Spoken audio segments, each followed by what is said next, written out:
नमस्कार, आज की बड़ी खबरों में आपका स्वागत है। मैं हूं आपके साथ अंकिता। आज की बुलेटिन में बात करेंगे सीएम शुवेंदु अधिकारी ने दिया इस्तीफा को लेकर, बताएंगे आपको कैसे लेडी गैंग ने लाठी डंडों से तोड़ा ठेका, दिखाएंगे आपको सीएनजी की कीमतों में कितनी बढ़ोतरी हुई है और बुलेटिन के आखिर में देखेंगे कि क्या चीन की धमकी से डर गए ट्रंप। लेकिन दिन भर की तमाम खबरों से पहले एक नजर सुर्खियों पर। सनातन पर सीएम विजय का बदला रुख, रातों रात बढ़े करोड़ों फॉलोवर्स। 57% पर पिता का सख्त एक्शन, तोड़ा लैपटॉप और बेटे को किया जमीन पर सोने को मजबूर। राजधानी एक्सप्रेस में भीषण आग, रेलवे में हड़कंप, B1 को जलकर हुआ खाक। हावड़ा रेलवे स्टेशन के बाहर गरजा शुवेंदु सरकार का बुलडोजर, एक झटके में ढह गई कई अवैध दुकानें। हावड़ा रेलवे स्टेशन के बाहर गंगा घाट और बस स्टैंड के आसपास अवैध रूप से बनी दुकानों और फुटपाथ कब्जा कर चलाए जा रहे व्यवसाय पर बुलडोजर एक्शन ने कईयों को परेशानियों में डाल दिया है।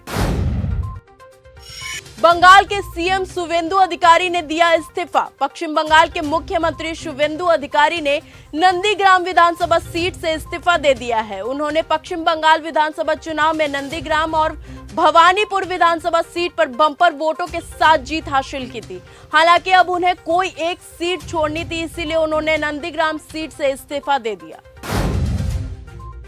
बिहार में सम्राट सरकार का बड़ा एक्शन, 48 घंटों के अंदर 54 डीएसपी का फिर तबादला। मुख्यमंत्री सम्राट चौधरी ने बिहार पुलिस सेवा के 54 डीएसपी का तबादला कर दिया है। राज्य सरकार द्वारा पिछले 48 घंटों के अंदर यह दूसरा मौका है जब इतनी बड़ी संख्या में डीएसपी का तबादला किया गया है। झुग्गी बस्ती में पली बड़ी खतरनाक बीमारियों ने जकरा पर नहीं टूटी हिम्मत, पहले ही प्रयास में क्रैक कर दिया यूपीएससी। आईआरएस उमूल खैर की कहानी उन लोगों के लिए प्रेरणा का स्रोत है जो जीवन में थोड़ी सी भी कठिनाई आने पर हार मान लेते हैं। उमूल ने अपने जीवन में कई तरह के दर्द झेले हैं। उनके अपने माता पिता ने उसे छोड़ दिया, वो गंभीर बीमारी से लड़ी लेकिन कभी हार नहीं मानी और आखिरकार यूपीएससी क्रैक कर आईआरएस अधिकारी बन गई। सीएनजी की कीमतों में 1 रुपए की बढ़ोतरी, दिल्ली में दाम पहली बार 80 के पार। जानकारी के अनुसार दिल्ली में सीएनजी की कीमतों में 1 रुपए प्रति किलोग्राम की बढ़ोतरी की गई है। इस बढ़ोतरी के बाद दिल्ली में रोजाना सफर करने वाले नौकरी पेशा लोगों, ऑटो रिक्शा और फिर ऐप बेस्ड कैब, ओला, उबर चालकों के दैनिक खर्च पर सीधा असर पड़ेगा।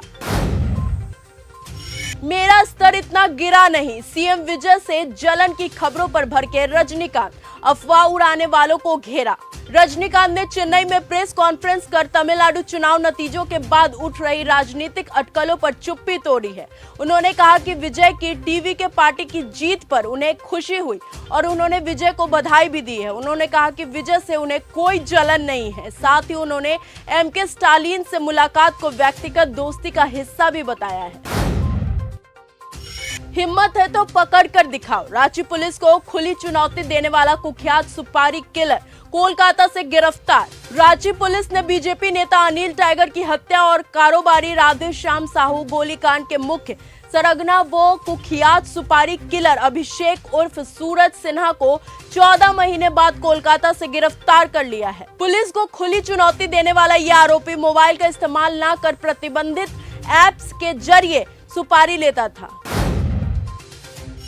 लेडी गैंग ने लाठी डंडों से तोड़ा ठेका, बोली दुकान खुली तो फिर होगा यही खेल। जबलपुर के धमदा गांव में नई शराब की दुकान खुलने से नाराज महिलाओं और बच्चों ने लाठी डंडों के साथ ठेके पर धावा बोल दिया है। तोड़फोड़ करने के बाद भीड़ वहां से शराब की बोतलें और गल्ले भी पैसे भी लूट लिए।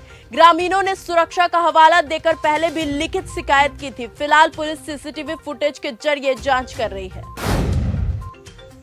300 रुपए में बेचते छोटे बच्चों के अश्लील वीडियो, यूएई, ओमान और बांग्लादेश में होती डील। झारखंड सीआईडी ने किया गिरोह का पर्दाफाश। झारखंड सीआईडी ने गिरिडीह से वाबा अंसारी और हसन राज को गिरफ्तार कर अंतर्राष्ट्रीय चाइल्ड पोर्नोग्राफी रैकेट की भांडाफोड़ किया है। ये आरोपी टेलीग्राम के जरिए ओमान, यूएई और बांग्लादेश के नागरिकों को 300 रुपए में बच्चों के अश्लील वीडियो बेचते थे। ट्रम्प जिनपिंग की मुलाकात के बाद पहली बार आया ईरान का रिएक्शन। ईरान ने कहा कि वैश्विक व्यवस्था में आ रहे बड़े बदलाव के पीछे तेहरान का भी एक बड़ा हाथ है। कहा कि ईरान की 70 दिनों की मजबूती और टिके रहने की कोशिशों ने दुनिया के इस बदलाव को और भी ज्यादा रफ्तार दे दी है।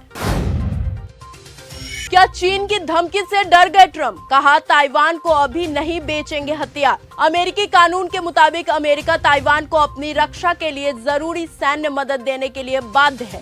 ऐसे में ताइवान को हथियारों की बिक्री को एक सौदेबाजी का मोहरा बनाना और फिर कई लोगों को रास नहीं आने का बताया जा रहा है।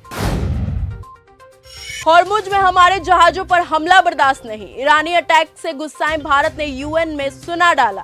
हॉर्मुज स्ट्रेट पर ईरान की दादागिरी ने भारतीय जहाजों को भी निकलने से परेशानी खड़ी की है। कई बार तो ईरान की सेना ने तेल गैस टैंकर लेकर जा रहे भारतीय जहाजों को भी निशाना बनाया है। भारत इस पर ऐतराज भी जता चुका है। ट्रम्प की तूफान से पहले का सन्नाटा, वार्निंग के मायने। क्या ईरान पर होने वाला है बड़ा हमला? अमेरिकी राष्ट्रपति डोनाल्ड ट्रम्प ने अपने नए सोशल मीडिया पोस्ट के जरिए ईरान को चेतावनी दे दी है।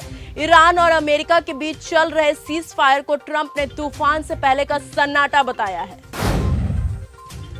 हम आजाद देश, बीजिंग का हम पर कोई हक नहीं। ट्रम्प की चेतावनी के बाद ताइवान का आया रिएक्शन। ताइवान को दिए जाने वाले हथियारों के मुद्दों पर भी ट्रम्प ने सस्पेंस बना दिया है। अमेरिकी कांग्रेस संसद पहले ही ताइवान के लिए $11 अरब के नए हथियार पैकेज को मंजूरी दे चुकी थी, लेकिन ट्रम्प ने संकेत दिया है कि उन्होंने अभी तक इस पर अंतिम मुहर नहीं लगाई है।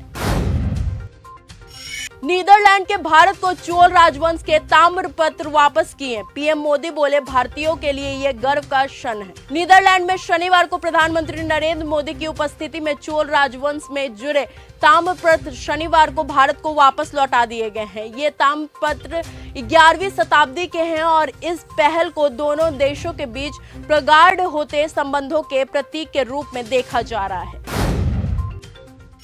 तो फिलहाल आज के इस बुलेटिन में सिर्फ इतना ही। देश और दुनिया की तमाम खबरों के साथ ऐसे ही जुड़े रहने के लिए बने रहिए हमारे साथ और देखते रहिए न्यूज़ गंगा।